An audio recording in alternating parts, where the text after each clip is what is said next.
हाँ जी फ्रेंड्स, क्या हाल चाल। Welcome with Kritika Sao.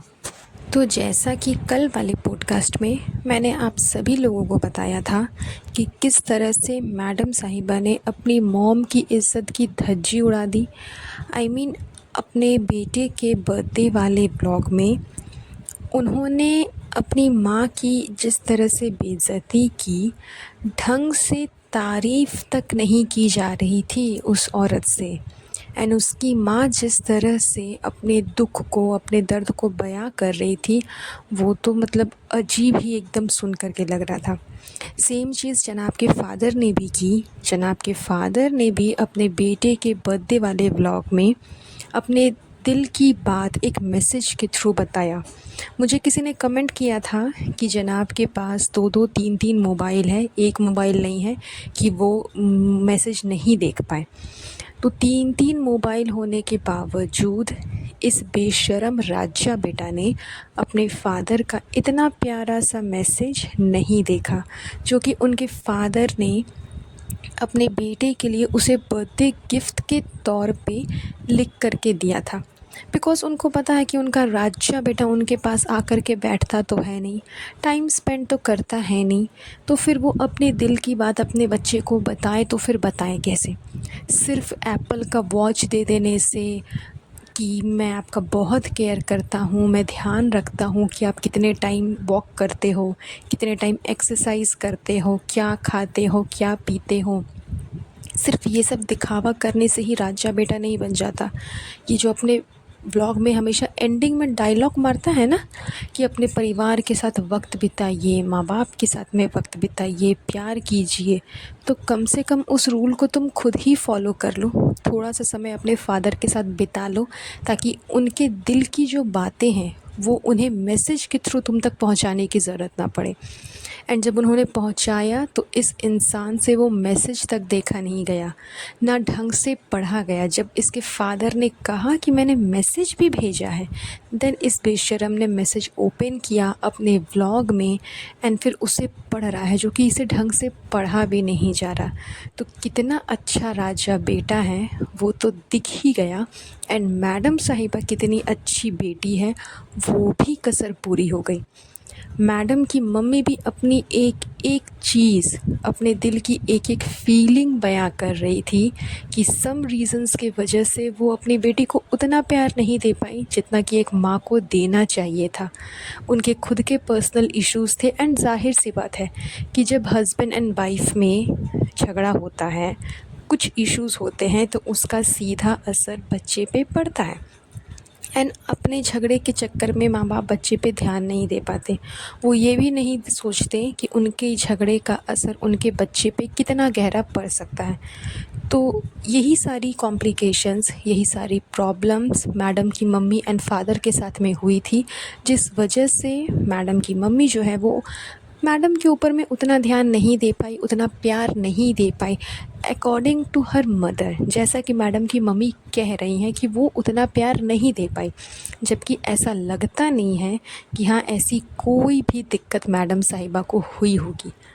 Because जो लड़की अपने घर पे शुरू से इतनी प्रॉब्लम्स देख चुकी है, इतने सिचुएशंस को हैंडल कर चुकी है, वो इस तरह से इतने दोगले काम नहीं करेंगी कि अपने बेटी को छोड़ देना, अपने हस्बैंड को छोड़ देना, दूसरा अफेयर करना, दूसरा मैरिज करना, रिलीजन चेंज करके मैरिज करना, ये सारे काम वो लड़की कभी नहीं करेगी जिसने बचपन से ही दुख को देखा है, तकलीफ़ को झेला है, ब्लैक पैचेस, जी हाँ ब्लैक पैचेस को झेला है। वो लड़की इस तरह के काम कभी नहीं करेगी। तो ऐसा नहीं है कि इसे बचपन में वो प्यार नहीं मिला, ज़रूर मिला होगा, उस हद तक नहीं मिला जिस हद तक मिलना चाहिए, ऐसा इसकी माँ कह रही है, ऐसा इसकी माँ के थ्रू कहा जा रहा है। और वो जब अपनी मन की बात बता रही है, कह रही है, तो ये कितनी बेशर्म बेटी है कि उस चीज़ को ये हंस हंस करके लोगों तक बता रही है, लोगों तक बयां कर रही है। आप सोचो कि आपकी माँ रो रही है, मरने की बात कह रही है कि मैं मरते दम तक एहसान नहीं मतलब भूल पाऊँगी जनाब का, क्योंकि उसने मेरी बेटी को मतलब बहुत प्यार दिया, उसकी फैमिली ने बड़ा प्यार दिया। एंड ये बेशर्म अपनी माँ की इन सारी बातों के ऊपर हँस रही है, हँस कर के ओ मम्मी कर रही है। मतलब कितनी बेशर्म है, मुझे ये बात समझ नहीं आती कि जब तुम्हारी माँ अपनी बातों को, अपनी फीलिंग्स को बयां कर रही है तो तुम उन्हें सपोर्ट भी नहीं कर पा रही। मतलब अपनी माँ को इतना नीचा दिखाना, क्योंकि वो बार बार कह रही है कि मैं बहुत ज़्यादा थैंकफुल हूँ शोएब की कि उसने मेरी बेटी का सपोर्ट किया, हर चीज़ करने की आज़ादी दी, सब कुछ करने की उसे आज़ादी दी। मुझे कभी ये फ़ील नहीं कराया कि मैं उसकी मम्मी हूँ, कोई आउटसाइडर हूँ, बाहर से आई हूँ। अपनी फैमिली की तरह माना, अपनी फैमिली की तरह टेक केयर किया। मतलब सोचिए कि उनका अपना खुद का स्टैंड कहीं पर कुछ भी नहीं है, उनकी अपनी खुद की वैल्यू कहीं पर कुछ भी नहीं है। जो कुछ भी है वो जनाब एंड मैडम की वजह से है। इस चीज़ को वो लेडी ऑन कैमरा इतनी पब्लिक के सामने एक्सेप्ट कर रही है, बोल रही है। वहाँ पर इस चीज़ को अप्रिशिएट करने के बजाय, उन्हें दिलासा देने के बजाय, मैडम साहिबा हँस कर के इस चीज़ को शूट कर रही है एंड लोगों को दिखा रही है। तो ये बेशर्म औरत अपनी माँ की भी सगी नहीं है, ना अपने बच्चे की सगी है। तो ये क्या है और कैसी है वो तो लोगों को पता चल ही गया। इसके अलावा जनाब ने जो टॉपिक छेड़ा था कि मैडम बहुत सैक्रिफ़ाइस की है, मैडम ने बहुत कुछ झेला है प्रेगनेंसी के बाद, ये वो हेन तेन। मैडम ने घर पे रहने का ऑप्शन चूज़ किया है, जबकि उनका जो करियर है वो एकदम टॉप पे था, एकदम पीक पे था, लेकिन फिर भी उसे छोड़ कर के मैडम ने अपना घर पे रहने का डिसीजन लिया कि मैं अपने बच्चे को पालूँगी, वो 3-4 साल का हो जाएगा, देन उसके बाद फिर मैं जॉब करूँगी। ऐसा वैसे मतलब क्लियरली नहीं बोला कि वो हो जॉब करूँगी ही करूँगी, लेकिन 3 साल हो जाएगा, 4 साल हो जाएगा, उसके बाद इस मैटर पे ये लोग सोचेंगे। तो मुझे एक बात बताओ जनाब, आपकी शादी को तो 6 से 7 साल अप्रॉक्स हो चुके हैं। 6 से 7 साल में आज तक तो मैडम ने कोई काम नहीं किया, तो उनका कौन सा करियर पीक पे था, कौन सा करियर एकदम टॉप स्टेज पे था जिसको दाव पे लगा कर के मैडम ने घर पे रहने का डिसीजन लिया।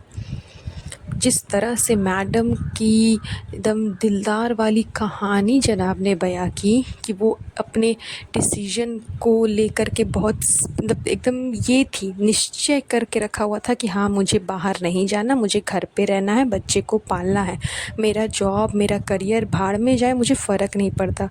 तो कौन सा जॉब एंड कौन सा करियर, आज तक 7 साल में तो मैंने ऐसा कोई जॉब देखा नहीं जो मैडम ने किया होगा शादी के बाद, या फिर ऐसे किसी भी करियर पे मैंने भी मतलब कोई ऐसा करियर भी नहीं था उनका कुछ ख़ास, ना ही उन्हें इंडस्ट्री में ऐसी कोई अपॉर्चुनिटी मिली थी कि उस चीज़ को छोड़ कर के मैडम ने घर पे रहने का फ़ैसला किया। तो ये लोग झूठ के तो खैर पिटारे को साथ लेकर के बैठते हैं। झूठ इनकी लाइफ में एक वो क्या बोलता है, नमक की तरह है कि अगर वो नहीं रहेगा ना तो खाना बेस्वाद, और अगर ज़्यादा पड़ गया तो भी बेस्वाद। तो इनको फ़र्क ही नहीं पड़ता कि ये क्या बोल रहे हैं, कितना झूठ बोल रहे हैं, कैसा बोल रहे हैं। मतलब झूठ के बिना, नमक के बिना इनकी दुनिया चल ही नहीं सकती। मैडम की दुनिया, जनाब की दुनिया एंड इनकी प्यारी ननद का जहान, ये सब कुछ इनके झूठ के बिना चल ही नहीं सकता। तो झूठ बोलना इज़ टोटली कंपल्सरी, एकदम कंपल्सरी है इनके व्लॉग में। तो आप लोग यहीं से अनुमान लगाओ कि कितने बड़े झूठे हैं, कितने दोगले हैं। ना अपने परिवार के सगे हैं, ना अपने माता पिता के सगे हैं, ना अपने बच्चों के सगे हैं। ये लोग सिर्फ पैसे के सगे हैं, इसके अलावा और किसी चीज़ के सगे नहीं हैं। ये इनकी असलियत है जो कि दुनिया के सामने धीरे धीरे कर के आ रही है। And thanks to Neha Faizi की उसके वजह से आ रही है। उसने हिम्मत की, इसके बाद ही बाकी लोगों ने हिम्मत की इनकी सच्चाई बताने के बारे में। तो खैर आई होप कि अब आप लोगों को समझ में आ गया होगा कि ये लोग कितने गिरे एंड घटिया इंसान हैं। चलिए ये पॉडकास्ट यहीं पर एंड करती हूँ, बहुत जल्द मिलूँगी एक नए पॉडकास्ट पे। तो खैर ये तो है इनकी हरकतें जो इनके व्लॉग में साफ नज़र आती है। तो चलिए आज का ये पॉडकास्ट हम ज़्यादा लंबा नहीं करेंगे, ये पॉडकास्ट मैं यहीं पर एंड करती हूँ। बहुत जल्द मिलूँगी आप लोगों से एक नए पॉडकास्ट पे। तब तक के लिए अपना ध्यान रखें। Have a nice day. Bye bye.